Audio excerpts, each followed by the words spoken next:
दोस्तों नमस्कार, स्वागत है आपका एक बार फिर से।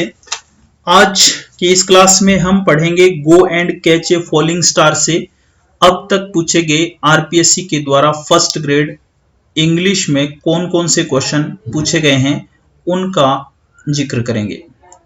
तो दोस्तों मैं आज इस क्लास में go and catch a falling star catch a falling star poem की बात करने वाला हूं और इस पोइम में 2011 से लेकर 2022 तक आरपीएससी के द्वारा कब कब कौन कौन से क्वेश्चन पूछे गए हैं, इन सभी क्वेश्चंस का अपन यहां पर डिस्कशन करेंगे। तो दोस्तों मैं बता दूं 2011 से 2022 तक अब तक 17 क्वेश्चन जो है go and catch a falling star से पूछे गए हैं। तो बात करते हैं ईयर वाइज कि किस ईयर में कैसे कब कितने क्वेश्चन पूछे गए। तो दोस्तों 2011 की बात करूंगा मैं सबसे पहले। 2011 की भर्ती परीक्षा में आरपीएससी फर्स्ट ग्रेड में इस पोइम से 2 क्वेश्चन पूछे गए थे। गो and catch a falling star poem से 2 क्वेश्चन पूछे गए थे। उसके बाद अपन बात करें 2013 वाली शिक्षक भर्ती परीक्षा की, तो इस शिक्षक भर्ती परीक्षा में यहां पर भी 2 question go and catch a falling star से पूछे गए थे। फिर हम बात करें 2015 की। 2015 वाली शिक्षक भर्ती परीक्षा में जो है इस पोइम से दोस्तों 3 क्वेश्चन पूछे गए थे। और उसके बाद हम बात करें 2018 की, तो 2018 में एक तो संस्कृत डिपार्टमेंट की परीक्षा हुई थी और एक स्कूल एजुकेशन की परीक्षा हुई थी। तो संस्कृत डिपार्टमेंट वाले पेपर में जो क्वेश्चन पूछे गए थे वो इस पोइम से 4 क्वेश्चन पूछे गए थे और जो स्कूल एजुकेशन वाली परीक्षा थी वहां पर इस पोइम से 3 क्वेश्चन पूछे गए थे। उसके बाद बारी आई 2022 की।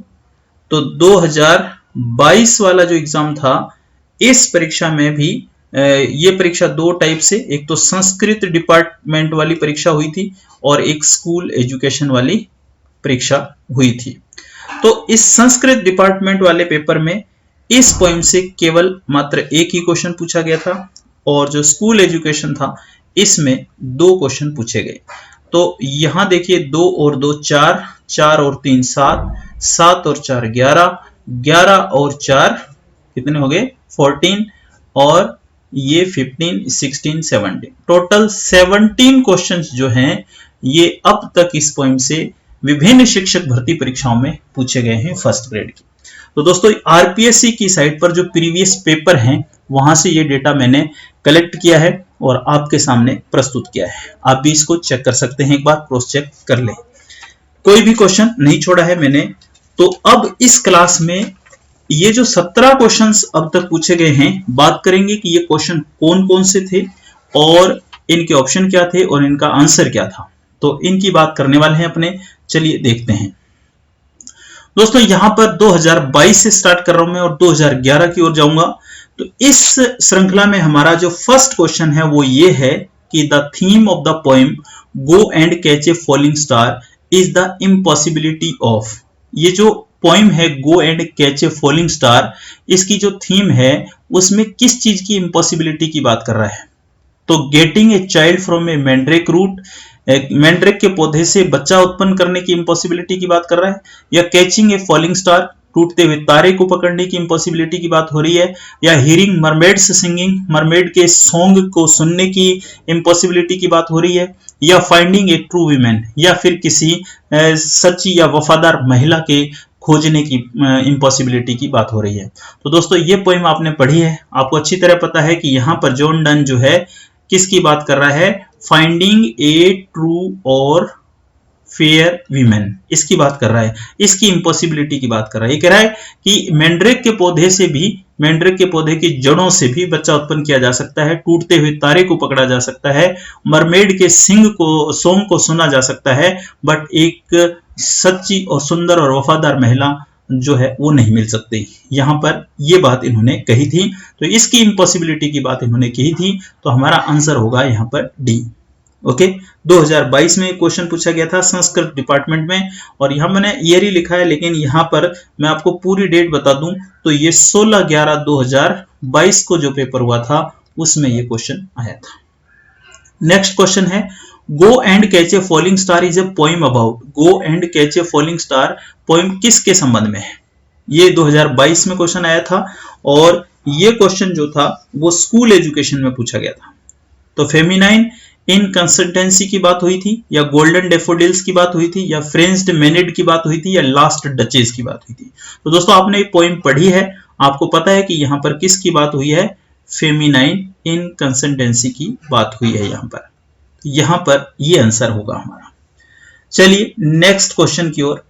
नेक्स्ट क्वेश्चन है, John Donne in his poem go and catch a falling star advises the seeker of a true and faithful human to travel. कि जॉन डन जो है अपनी इस कविता में go and catch a falling star में जो सीकर है, जो ढूंढने वाला है, जिसको वो कह रहा है कि ढूंढो तुम सुंदर और वफादार महिला को, उसको किस बात की एडवाइस दे रहा है? मतलब जो सुंदर और ट्रू और फेथफुल ह्यूमन है उसको कहां से ढूंढ कर लाने की बात हो रही है? तो यहां पर क्या वो go to the Eden garden of Eden, Eden वाले गार्डन में जाने की बात कर रहा है, या फिर 1000 डेज एंड नाइट्स यात्रा करने की बात कर रहा है 1000, और या फिर नॉर्थ पोल से साउथ पोल की यात्रा करने को कह रहा है, या फिर 10,000 डेज एंड नाइट्स की यात्रा करने के लिए बोल रहा है। तो दोस्तों पोइम आपने पढ़ी है, नहीं पढ़ी है तो पिछले वीडियो में मैंने आपको पोइम पढ़ाई है, उस पोइम में जाकर आप देख लें, वहां पर कौन कौन से फिगर ऑफ स्पीच यूज हुए हैं, कौन कौन सी टर्म्स यूज हुई हैं, पूरा पोइम का मैंने ट्रांसलेशन किया है। अगर आपने वो वीडियो नहीं देखा है तो उस वीडियो को भी आप देख लें, और उस वीडियो को देखने के बाद जब आप क्वेश्चन करोगे तो आपके लिए और भी काम आसान हो जाएगा। तो दोस्तों यहां पर आंसर हमारा ये है 10,000 डेज एंड नाइट्स। 1000 नहीं है, याद रखना 10,000 है। क्वेश्चन नंबर 4 है, the speaker in go and catch a falling star ask the listener to perform a series of. जो स्पीकर है, जो वक्ता है go and catch a falling star में, वो सुनने वाले को क्या कहता है, जो किन कार्यों को परफॉर्म करने की बात करता है? अनएडवेंचरस टास्क को पूरा करने की बात करता है, या इम्पॉसिबल टास्क को पूरा करने की बात करता है, या कवर्डली टास्क को, या लिटरेरी टास्क को, किन टास्क को पूरा करने की बात करता है? तो दोस्तों आपने पोइम पढ़ी है, आपको पता है कि यहां पर जो स्पीकर है वो इम्पॉसिबल टास्क को पूरा करने की बात कर रहा है। लगभग 7 इम्पॉसिबल टास्क इन्होंने बताए हैं कि ये इम्पॉसिबल टास्क हो सकते हैं, बट एक ट्रू और फेथफुल वीमेन नहीं प्राप्त की जा सकती। ये बात जो है इम्पॉसिबल है, एक ट्रू और फेथफुल महिला का मिलना इम्पॉसिबल है। बाकी ये 7 इम्पॉसिबल टास्क जो इन्होंने बताए हैं वो हो सकते हैं, और वो 7 इम्पॉसिबल टास्क कौन से हैं मैंने पोइम पढ़ाई थी तब आपको बताया था। मैं फिर कह रहा हूं उस पोइम को देख लेना, आपको समझ में आ जाएगा। यहां पर दोस्तों 4 क्वेश्चन आ गए, लेकिन यहां पर एक मिस्टेक हुई है, और मिस्टेक ये कि ये 4 क्वेश्चन नंबर 4 फिर रिपीट हुआ। मतलब क्वेश्चन रिपीट नहीं हुआ, ये गलती कर दी अंक लिखते समय कि 4 के बाद 5 आना चाहिए था, मैंने फिर 4 लिख दिया है। क्वेश्चन चेंज है लेकिन क्वेश्चन वही नहीं है। ये क्वेश्चन 2018 में आया था कि the tone of the speaker in go and catch a falling star is. जो स्पीकर की टोन है वो गो and catch a falling star poem में कैसी है? साइनिकल है, इमोशनल है, सैड है, या मिस्ट्रियस है? दोस्तों साइनिकल का अर्थ होता है निंदक, यानी कि निंदा करने वाली, ठीक है। और ये जो इमोशनल है आपको पता है, भावुक, सैड, उदास, मिस्ट्रियस, रहस्यात्मक। तो इस पोएम की टोन कैसी है? तो दोस्तों इस पोएम की टोन जो है वो साइनिकल है। अगला क्वेश्चन है, the poet in go and catch a falling star decides at the end of the poem. इस कविता में लास्ट में पोइट क्या डिसाइड करता है? To go on a pilgrimage. Pilgrimage होती है तीर्थ यात्रा, किसी तीर्थ यात्रा पर जाने का डिसीजन लेता है, या marry a women who is fair and beautiful. ऐसी महिला से शादी करने का जो है मन बनाता है जो सुंदर और वफादार हो, या कर लेता है ऐसी महिला से शादी। या फिर not to search a women who is both fair and beautiful, या फिर किसी ऐसी महिला की तलाश नहीं करता है जो सुंदर भी हो और वफादार हो, क्योंकि वो कहता है कि because it is impossible to find one, क्योंकि ये काम करना इम्पॉसिबल है, ऐसा हो ही नहीं सकता कि कोई महिला फेयर भी हो और ब्यूटीफुल हो। दोस्तों ये इसके पर्सनल व्यूज थे, पर्सनल विचार थे, पर्सनल ओपिनियन है, अपने जो है मैं खासतौर पे मैं तो इसके इन विचारों से सहमत नहीं। Write a series of letters to such a women to check her fidelity throughout her life. Fidelity वफादारी होती है दोस्तों। तो ये फोर्थ ऑप्शन ये कहता है कि उसको लगातार लेटर लिखता है उसकी पूरे जीवन भर में उसकी वफादारी को चेक करने के लिए। तो यहां पर आंसर क्या है?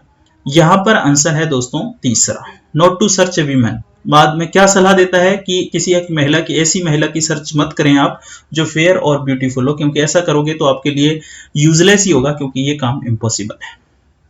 क्वेश्चन नंबर 5 के बाद क्वेश्चन नंबर 6 की बात करते हैं। क्वेश्चन नंबर 6 है identified the figure of speech in the line below. Right 10,000 days and nights till age snow white hairs on thee। तो इन लाइनों में, ये जो दो लाइनें दे रखी हैं, इसमें किस फिगर ऑफ स्पीच का यूज किया है? दोस्तों फर्स्ट ग्रेड 2018 में ये क्वेश्चन पूछा गया था। तो दोस्तों यहां पर जॉन डन ने हाइपरबोल का इस्तेमाल किया है।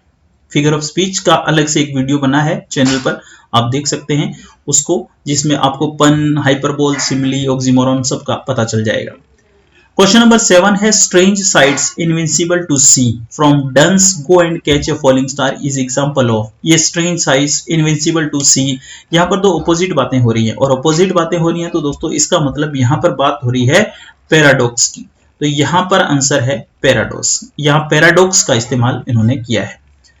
अगले क्वेश्चन पर बढ़ते हैं आगे। अगला क्वेश्चन है दोस्तों the last line of the poem. इस कविता की last line, go and catch a falling star by done reads. Last वाली लाइन क्या है दोस्तों इसमें?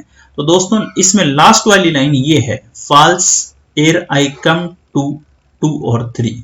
ये इस कविता की लास्ट लाइन है। तो 2018 में ये क्वेश्चन भी पूछा गया है। क्वेश्चन नंबर 9 है टू नहीं है दोस्तों, यहाँ द होना चाहिए। The tone of Donne's poem go and catch a falling star. ये क्वेश्चन रिपीट हुआ है। देखो पहले 2022 में पता नहीं आगे कहीं मैंने भी बताया है, वहां पर पूछा गया है, फिर ये क्वेश्चन वापस पूछा गया है कि टोन क्या है इस पोएम की, गो and catch a falling star की। तो टोन सैटायरिकल और साइनिकल है, ये टोन है इसकी।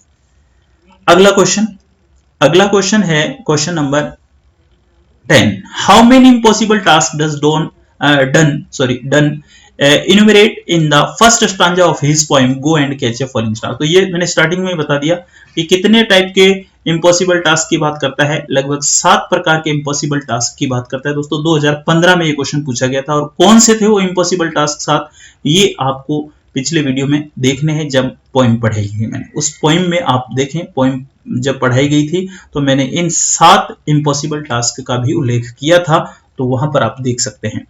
क्वेश्चन नंबर 11 है how far does Donne in his poem go and catch a falling star advise the seeker of a true women to travel. कितनी दूर जाने की सलाह देता है, कितना लंबा वक्त की जो है वो सलाह देता है डन सीकर को। तो दोस्तों यहां पर 10,000 डेज एंड नाइट्स, ये क्वेश्चन भी रिपीट है। तो यहां पर 10,000 डेज एंड नाइट्स की यात्रा करने को लिए वो बोलता है। अगला क्वेश्चन है 12 number, of all the strange wonders the strangest in Donne's poem go and catch a falling star would be.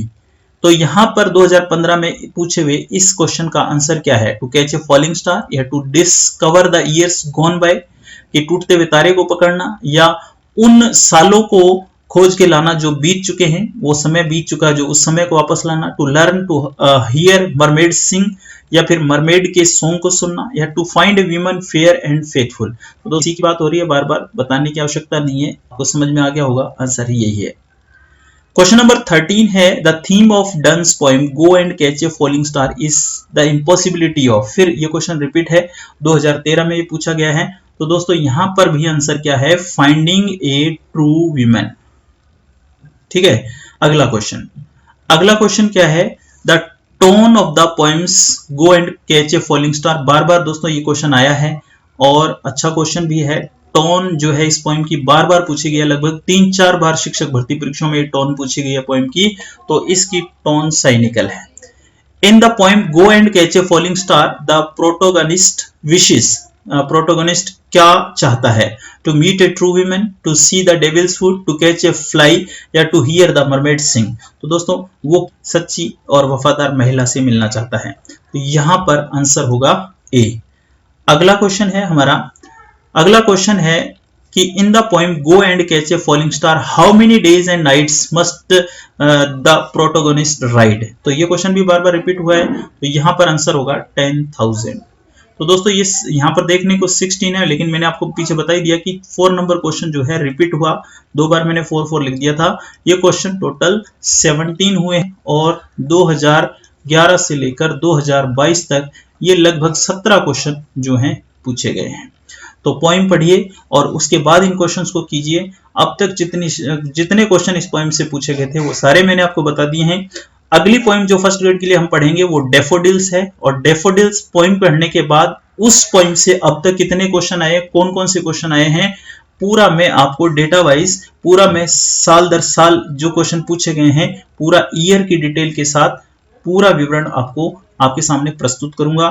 तो वीडियो अच्छा लगे तो दोस्तों शेयर कीजिए, लाइक कीजिए, सब्सक्राइब कीजिए, चैनल को जरूर सब्सक्राइब कीजिए, दोस्तों को ये जो है वीडियो भेजें और ज्यादा से ज्यादा दोस्तों को इसके बारे में बताएं। मिलते हैं दोस्तों अगले पोइम में, तब तक नमस्कार।